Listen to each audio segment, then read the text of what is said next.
Méditation du 5 décembre. Reconnaissance, source de bien-être. Rendez toujours grâce pour tout à Dieu le Père, au nom de notre Seigneur Jésus-Christ. Éphésiens 5, le verset 20. La reconnaissance est une valeur spirituelle et morale que nous oublions socialement. Et c'est dommage, car elle change les attitudes et émeut les cœurs. Dans le vocabulaire de nombreuses personnes, le mot reconnaissance est juste absent. Ils ont oublié de dire merci et voilà des années, voire des décennies que personne ne les remercie. C'est comme vivre en terre aride. Les bienfaits de la pratique quotidienne de la reconnaissance sont nombreux et très bons. Des études psychologiques démarquent les points suivants. La reconnaissance assure le bien-être physique. La reconnaissance nous aide à combattre les émotions négatives. La reconnaissance est une attitude qui nous rapproche de Dieu et les uns des autres. Jésus était un homme reconnaissant. À des moments de son ministère terrestre, il a montré cette reconnaissance qui abondait dans son cœur, surtout envers le Père céleste. Voyons quelques-uns de ces passages. Il prit les 7 pains et les poissons, et après avoir rendu grâce, il les rompit et les donna à ses disciples. Et les disciples les distribuèrent à la foule. Matthieu 15, verset 36. Ils ôtèrent donc la pierre. Jésus leva les yeux en haut et dit « Père, je te rends grâce de ce que tu m'as exaucé. » Jean 11, verset 41. Il prit ensuite une coupe, et après avoir rendu grâce, il la leur donna en disant « Buvez-en tous. » Matthieu 26, verset 27. Un seul mot, merci. Et si nous en faisions une habitude?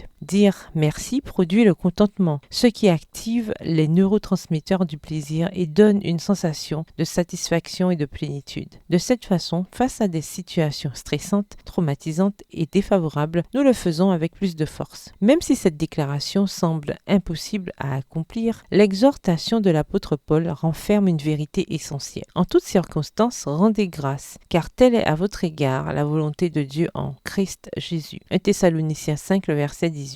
Bien que cela puisse sembler impossible à faire, c'est la parole inspirée de Dieu lui-même qui nous le demande. Et elle nous conduit à nous concentrer sur les bonnes choses qui arrivent et à voir les mauvaises comme une source potentielle d'apprentissage. Parce que nous apprenons, nous pouvons remercier même pour le mal. Et si vous commenciez aujourd'hui en rendant grâce pour la nuit et le jour, pour la lumière et l'obscurité, pour ce qui est doux et amer, et pour toutes les couleurs de l'arc-en-ciel desquelles Dieu peint notre existence. Bonne journée et que l'Éternel vous bénisse.